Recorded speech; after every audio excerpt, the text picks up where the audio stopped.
Jeremy Salisbury, if you were listening, kick it! What does that mean? He said to get fired up. I thought you were going to say, got to keep my core warm. Yeah, you got to do that too.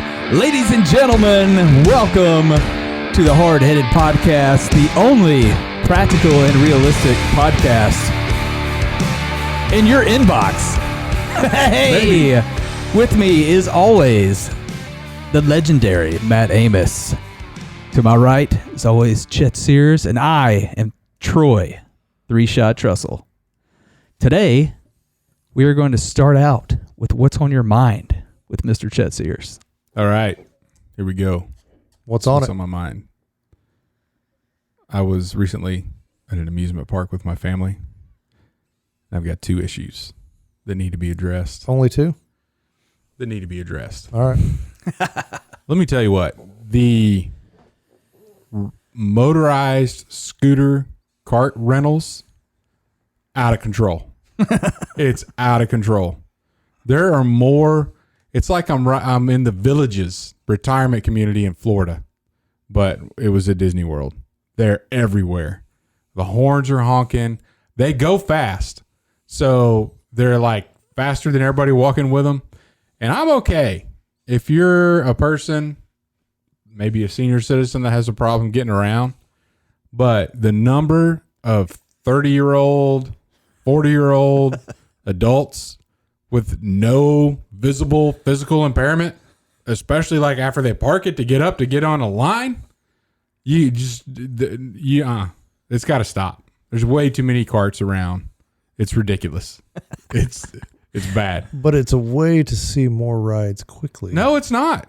It's not. You said they're going faster than the people walking. The other people in their party, like they speed up and then they have to stop and wait. And they just stop in the middle and just the whole walking area, and you can't see them because they're way down low.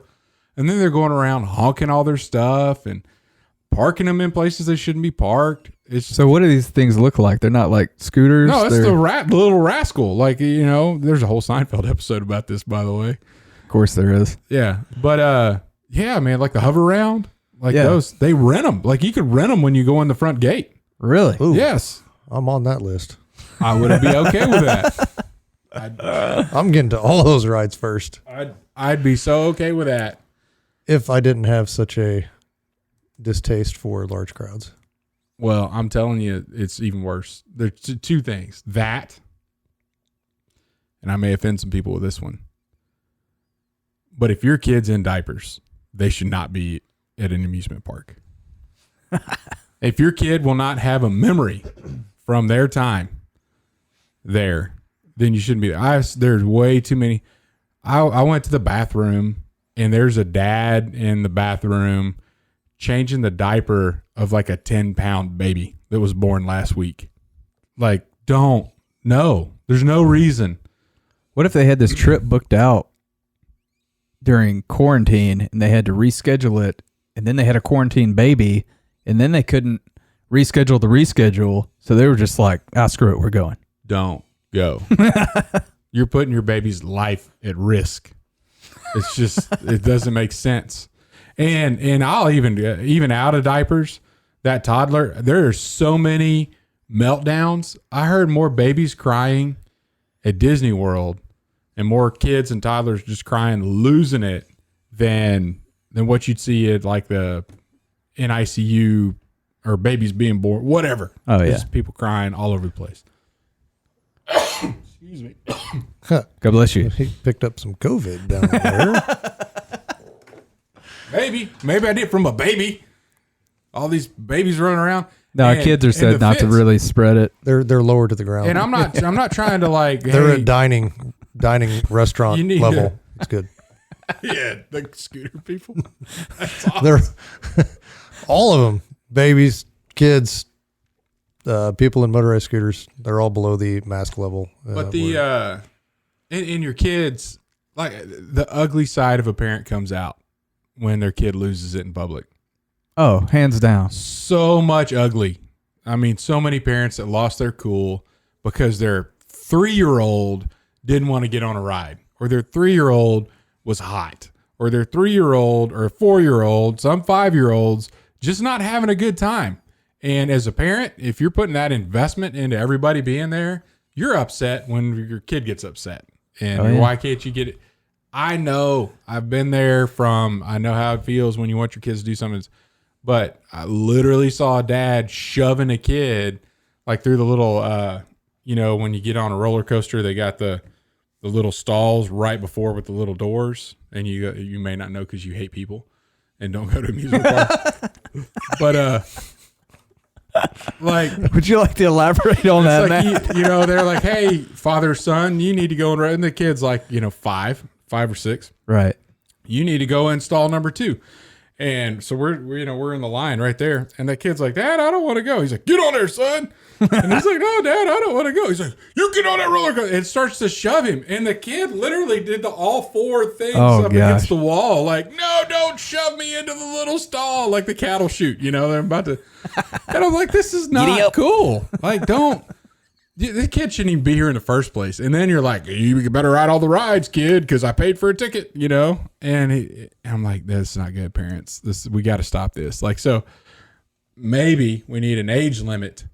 Like, hey, you can't be this young and come here. It's just crazy. That's just crazy. You're crazy. And I know that's not, the freedom side of things. So maybe we don't need that. Just parents, be responsible and don't torture your kids at amusement parks for them being there when they're too young. Or maybe the kid. If your kid's still napping, don't bring them to a park where you have to stay there all day.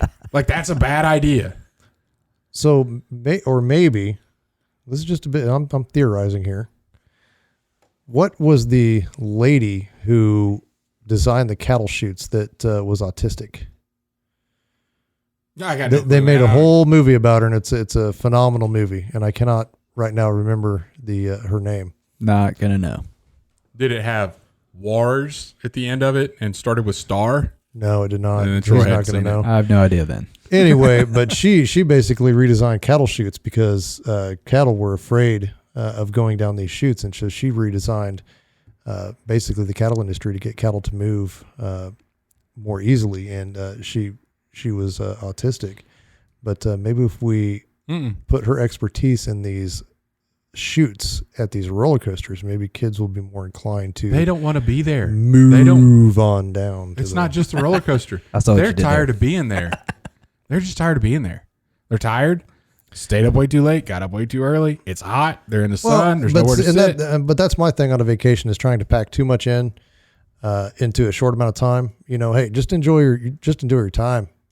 Don't try to do too much on a vacation. But in these parks, at the cost that they are, you want to get every ounce you can out of it. It's a bad idea to do that with kids that are too young. But if you're going to try to force it and the amount that you paid is the issue, then don't go. Yeah, that's what I'm trying to say. I would agree with you there. Now I want to circle back to your scooters. Yeah. All right. So I have been the victim as a double amputee of I don't know what you want to call it, stereotyping or profiling or whatever it is. But apparently all the people out there think that if you're somehow disabled, that you should be driving a van or, I don't know, be in a medical transport of some sort. But if you are an amputee and you pull up to a handicapped parking space at a convention center because the other parking spaces are like in a parking garage about a mile away, but hey, there's 5 handicap spots open and I pull up in a jacked up, lifted Jeep with 35-inch tires and I put my handicap placard up, and then you know, what I picture is you being the guy walking by giving me that look of, that guy's not disabled. So how do you know that those people on the scooters were not in some fashion disabled? So, I'll say in a majority, but it's probably a slim majority. There's thousands of these things around. Right. Thousands. They get close to a ride, pop up off of that sucker and start walking. So, got no issues here. Then there's another one. It was an entire family, not like small family unit, like extended, cousins and whatever else. And every one of the men, 20s, 30s, 50s, 60s, all the men, 100% of them, all in cars. 100% of the women walking. And I'm like, there's no way. And they're like, oh, no. Parade comes by. One of the dudes couldn't see, couldn't get there, blah, blah, blah, just jumps up, runs up, watches the parade. I'm like, this has got it. This is not okay. Like, so are these cars for the disabled and other people are getting them? What I'm seeing is it whoever wants to rent it can get it? It has to be whoever wants to rent it. It has to be. Yeah. In order for the people that are all out there. And, you know, you shouldn't necessarily have to show cred, right?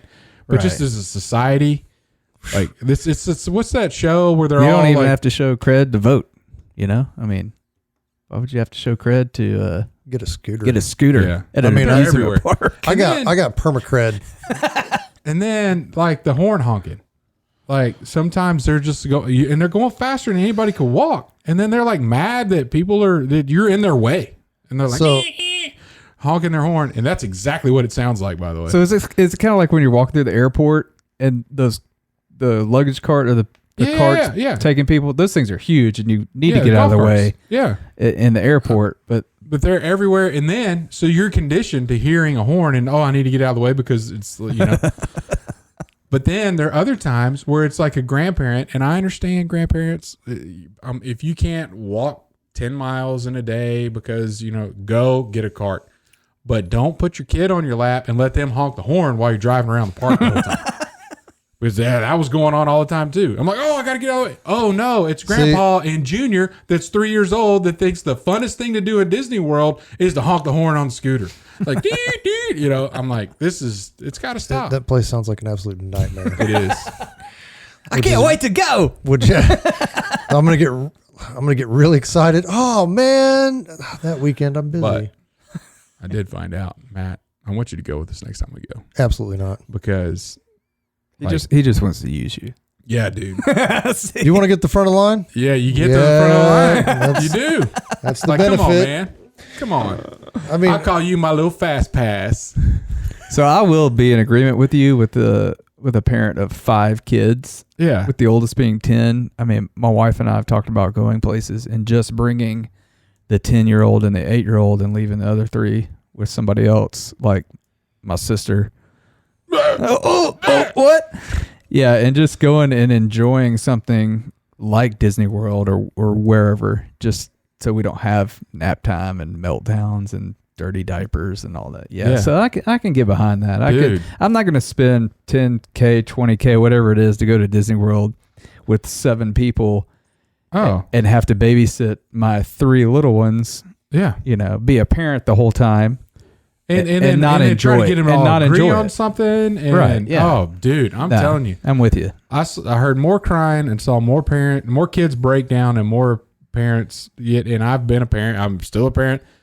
I know when you get in that level of frustration that you say things that you don't want to say, and there's so much of that especially in going front around. of other people. Oh my gosh. you save that for the house. Yeah. That's right. No, But it was bad. And that's what's been on my mind because it's just it's too much. So here's I will agree with you on the carts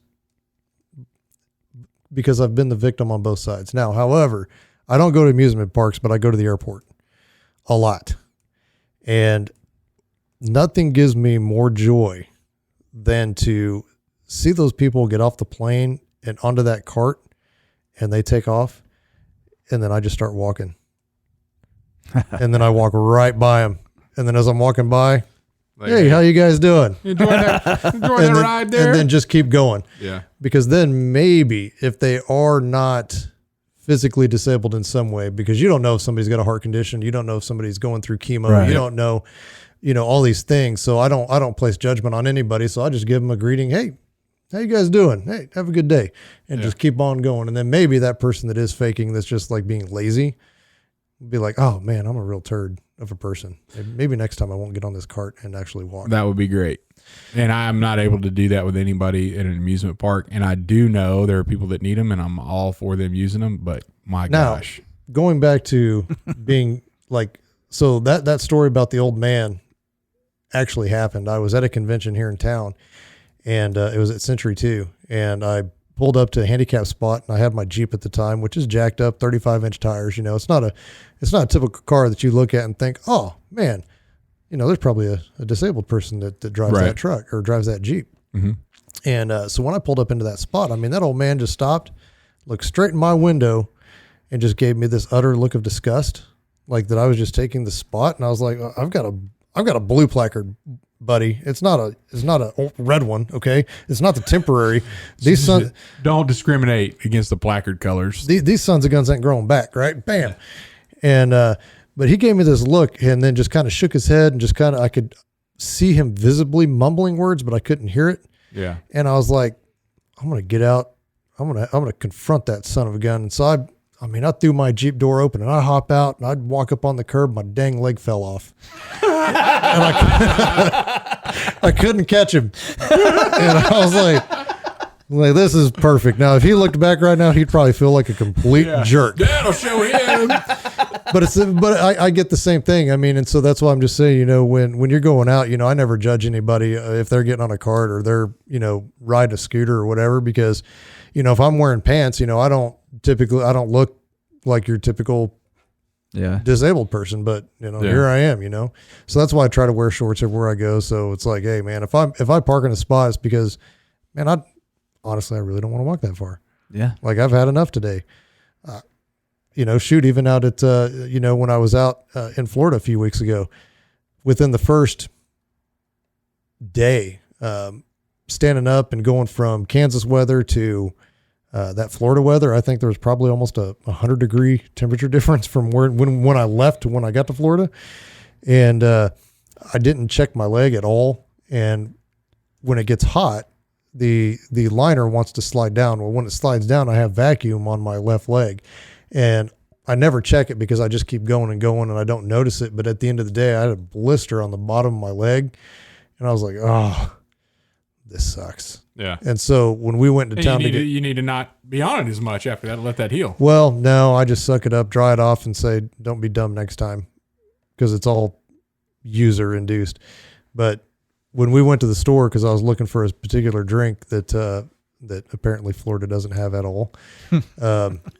But I was like, man, Steve, you got like 15 disabled people in this freaking van. Why don't you pull up into that little blue spot there? You know, and it's like, well, we don't have a placard. I don't want to get to it. We parked at the back of the parking lot. And I'm like, but I made it. Yeah. I still toughed it out. So I think, you know, if you're one of those people that's just being lazy, do better.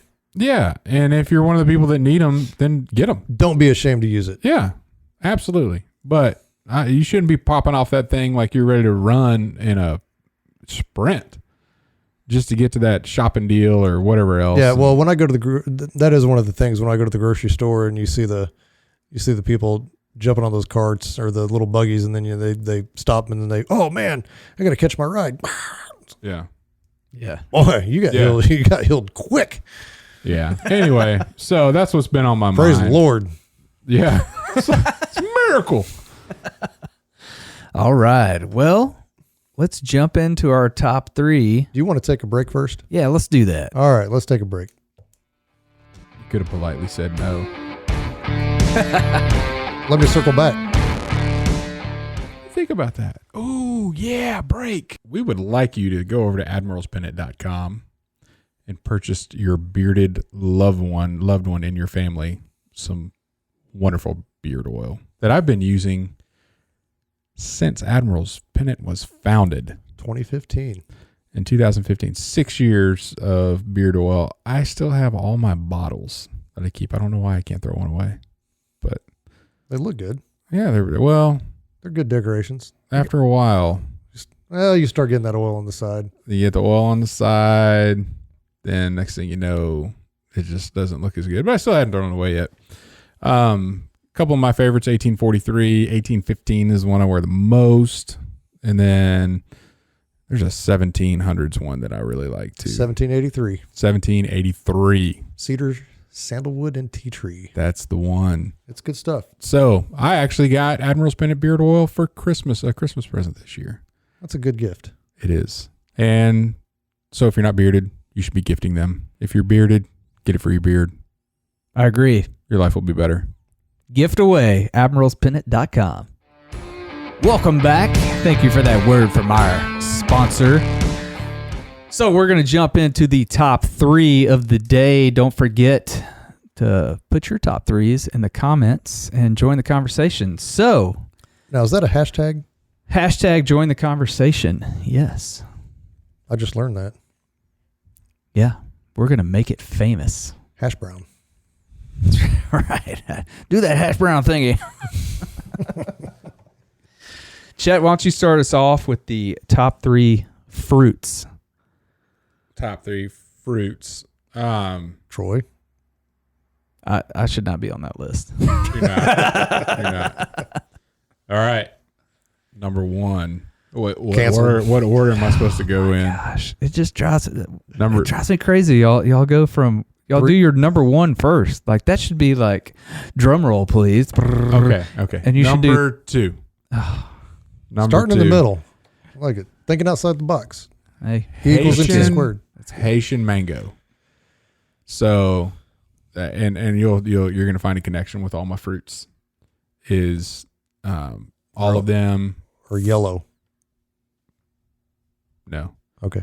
All of them are from where they grow, and like were picked by me, almost, or like fallen down. So, spent a little bit of time in Haiti.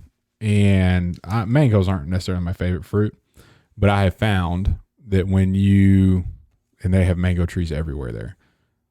But like walking along a trail through 2 little neighborhoods and like third world country neighborhoods, mango trees. Oh, mangoes are in season. Mangoes are all over the ground. Mango just falls, boom, there are mangoes everywhere. Sometimes there's so many mangoes on the ground that you're stepping on them in the trail. But just being able to pick up or pick a fresh mango from a tree and eat it right there, not refrigerated, man, that's pretty cool. And it's just like really, really good. And they're sticky, nasty, get everywhere. The hide's really hard to get off, whatever you call it, on the outside of a mango.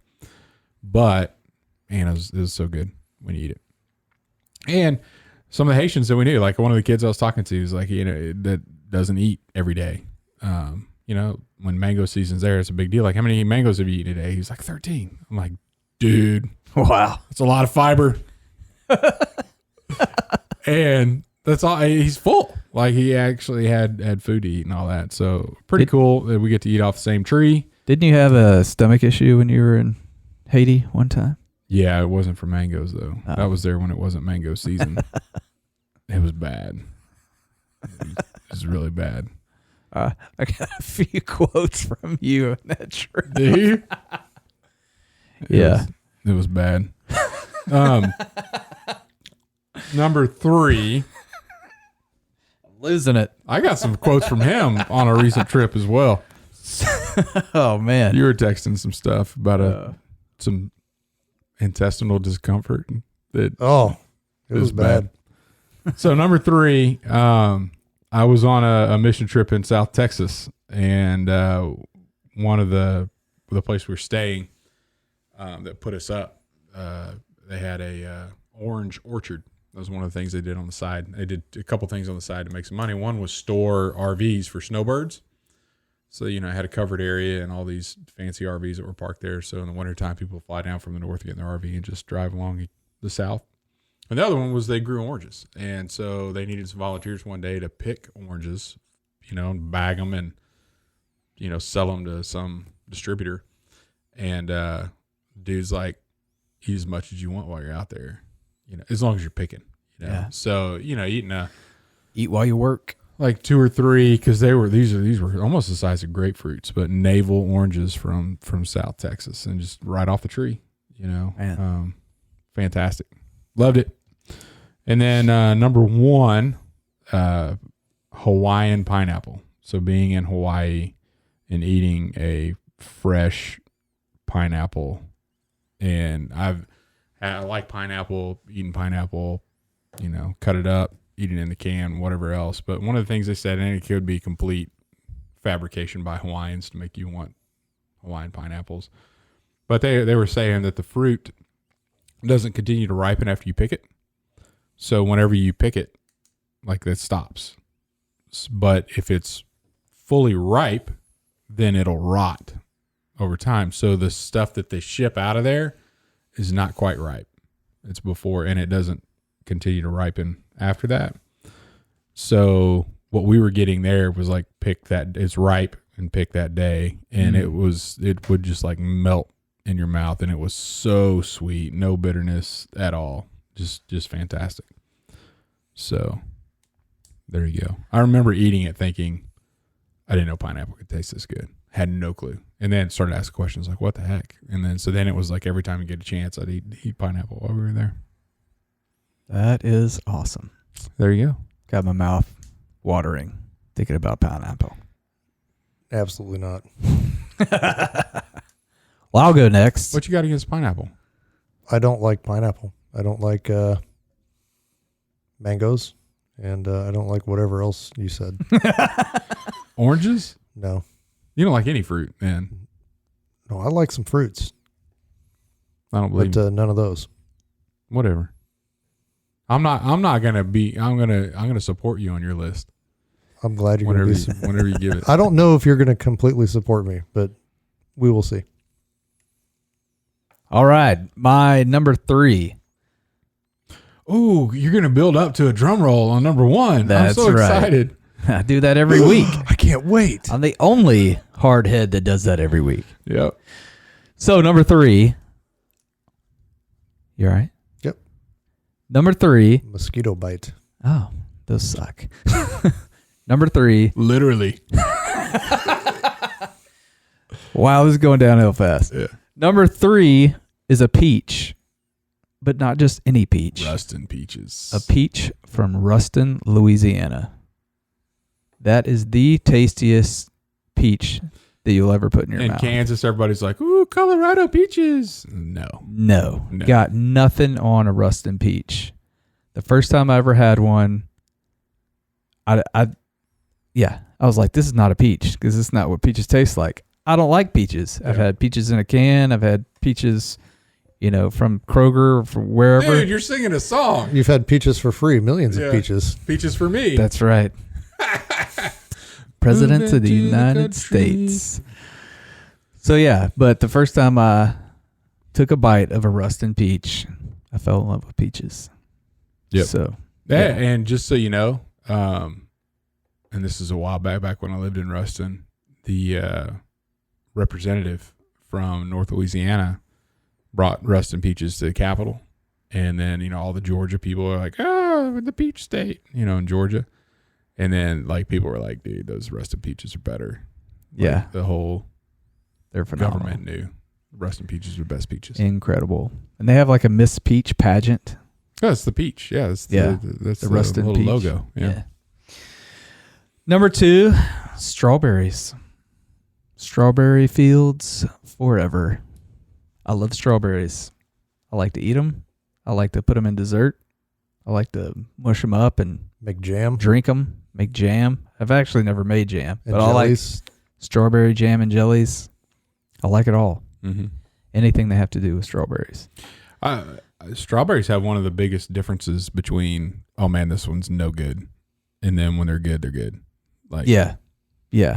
Because sometimes some of them don't even have any taste. It's like, that's usually when you can still buy them at the store when you know it's not summer, it's out of season.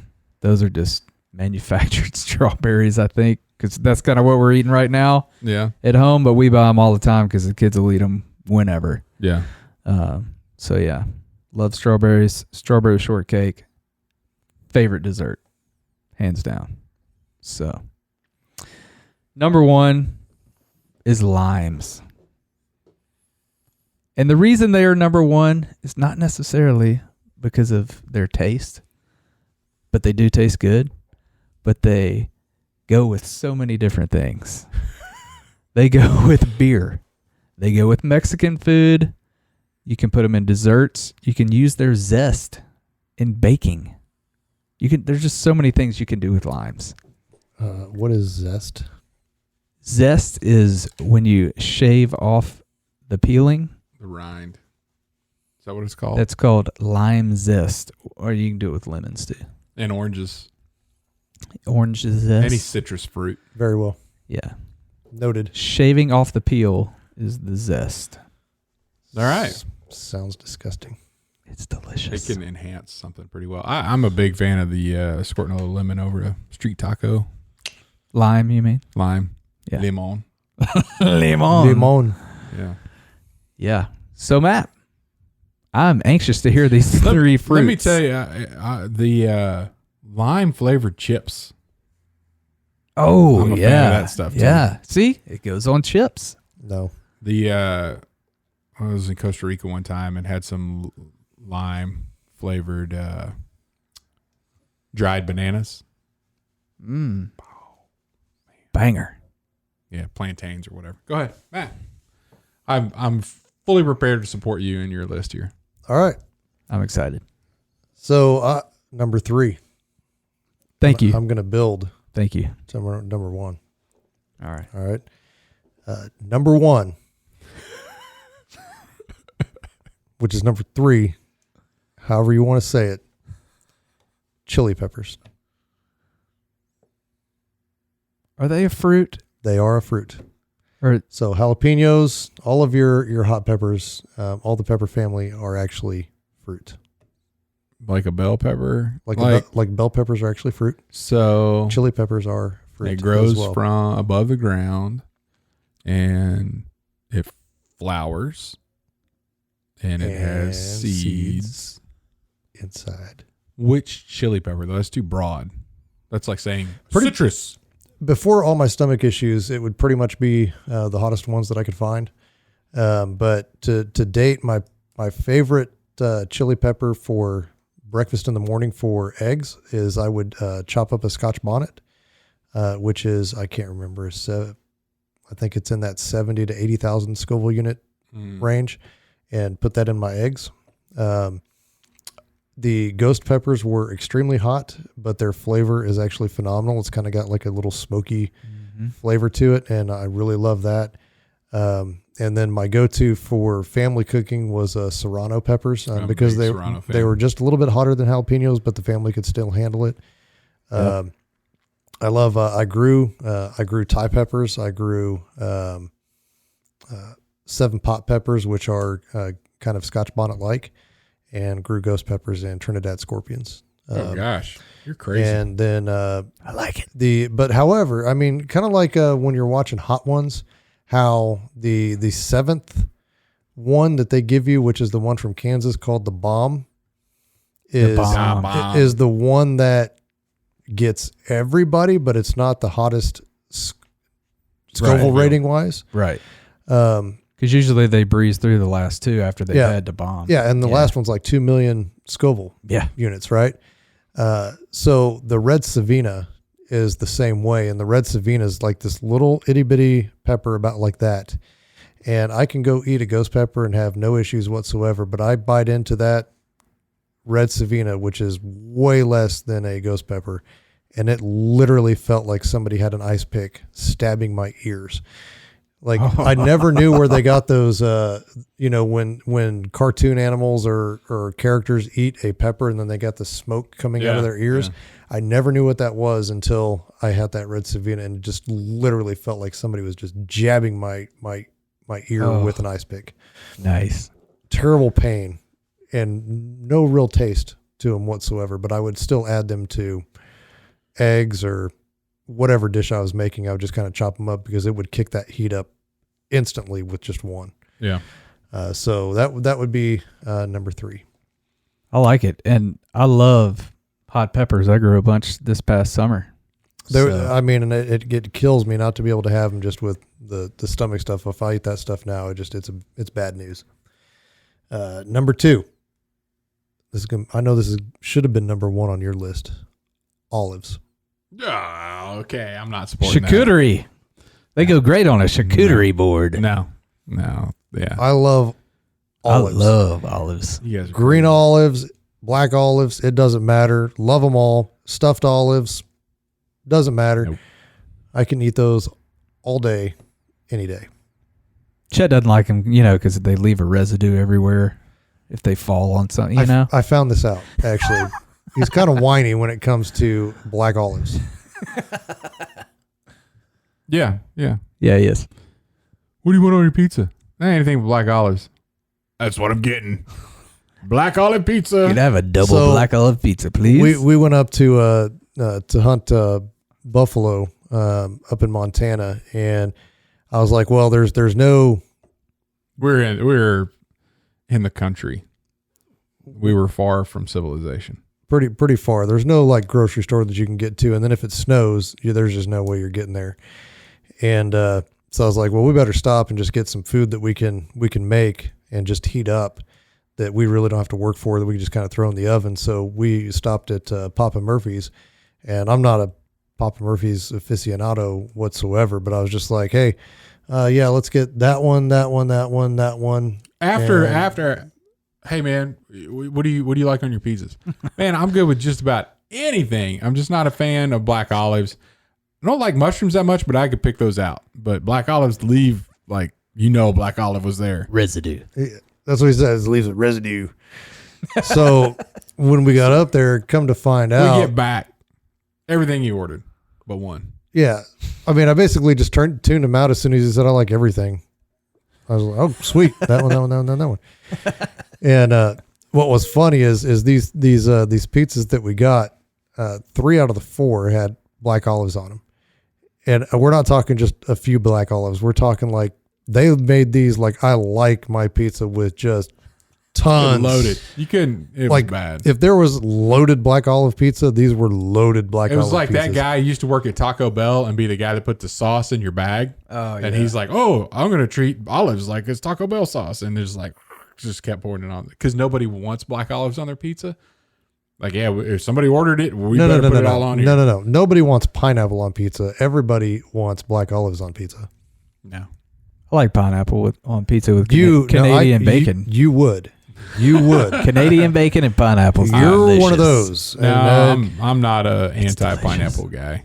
I am 100% anti-pineapple. It does not go on pizza. I will fight over that anytime. I know what I'm going to do next time I'm buying pizza for us. You're not buying pizza, so that's cool. I just won't eat. That'll be how that is, because the pineapple leaves a residue. You can't just pick it off, and it leaves this pineapple residue that you not can going to eat taste. for like 5 days in Montana. I've done it before. I'll be fine. Okay, I'll survive. I'll have water. But so that's. I'm sorry for not supporting your list, but I knew you wouldn't. Really As soon as you said that, I was like, I wonder if he really will. Nope. So olives are number 2. Love olives. Number 1. Drum roll. Oh, I'm so excited. It's so intense. The tension is building. Tomatoes. Another one of Jet's favorites. Yes. Now, I will tell you.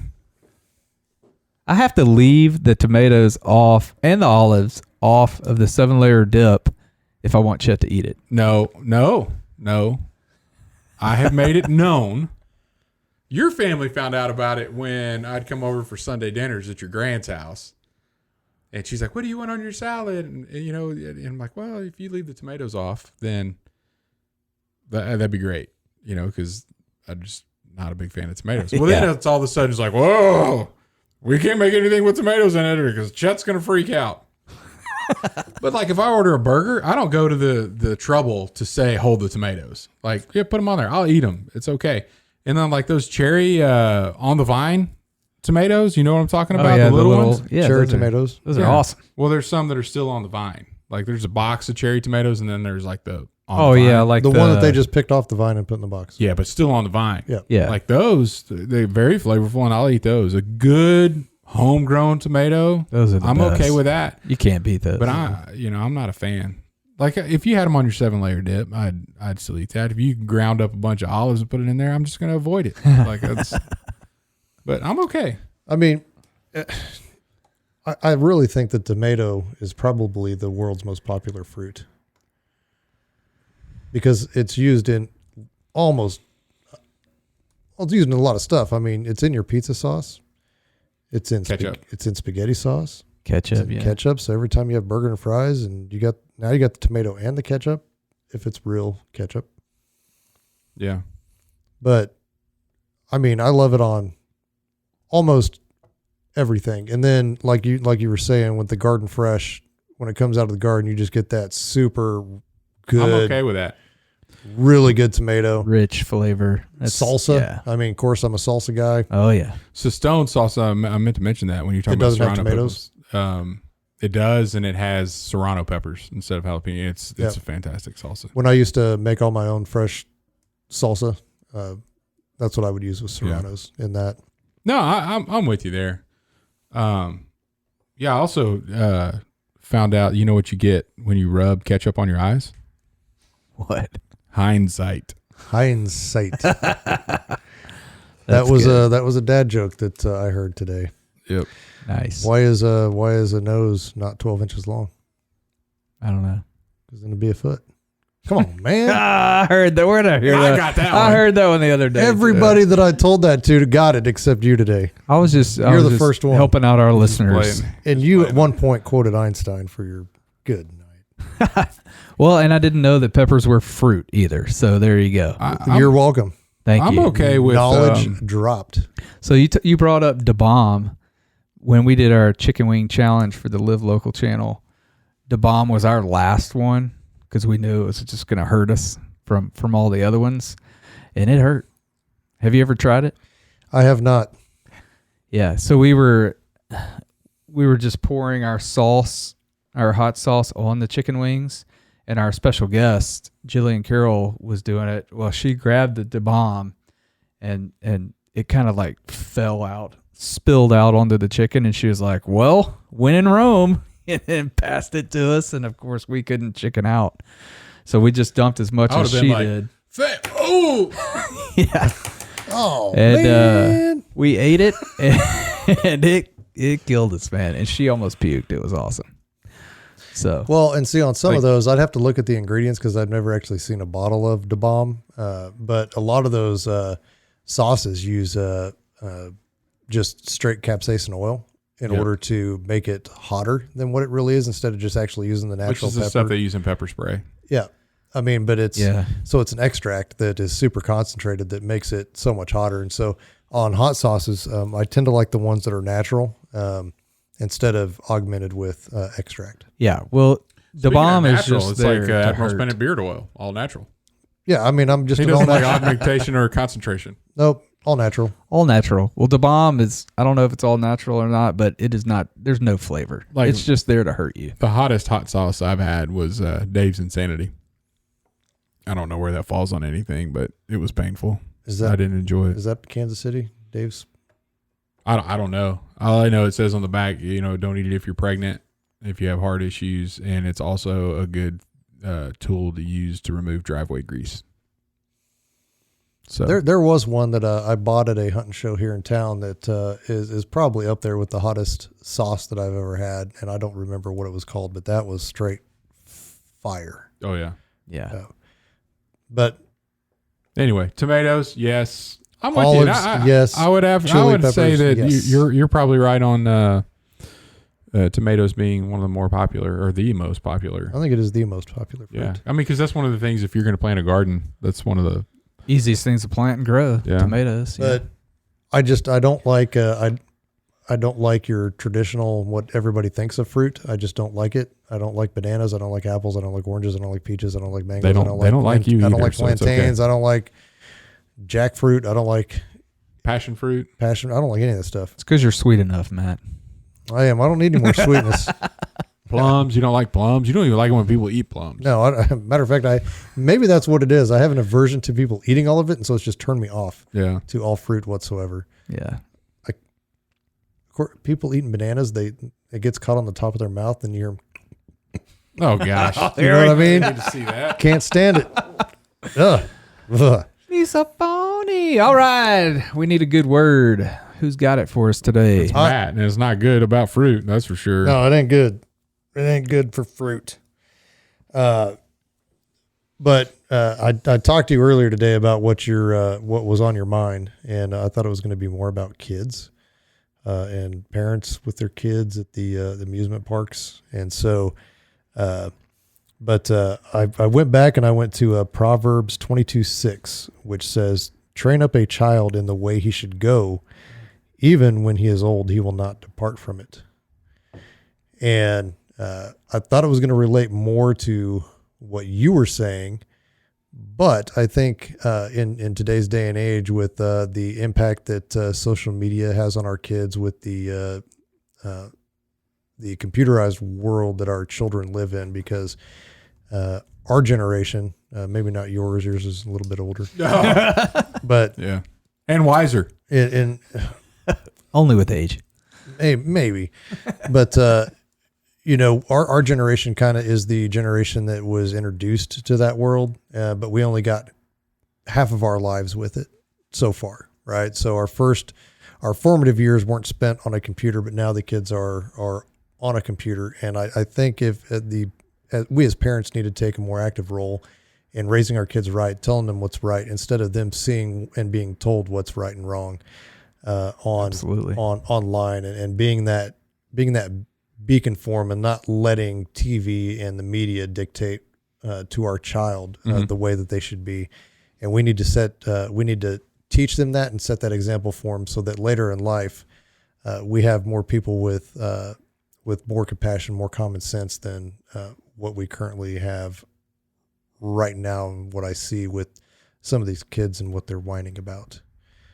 So there's been a generation, there's been a gap of positive leadership with children, and I think that has been dictated over to video games, TV, social media.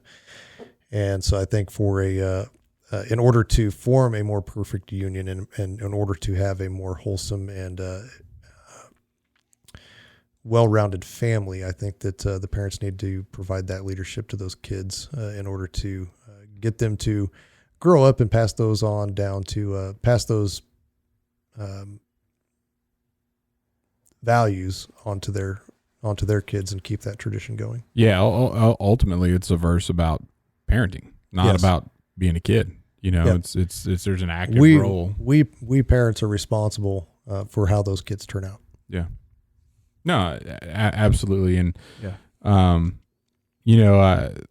actually done a study on this, and contextually it's also, finding that path for each kid, right? It's not cookie cutter. No, it's not like, well, this is how it is in my household, and this is how I'm going to treat you, and all of you are going to turn out the same, right? It's I'm going to train each child, right? A child, in the way they should go, and the way that each one of them goes may be different.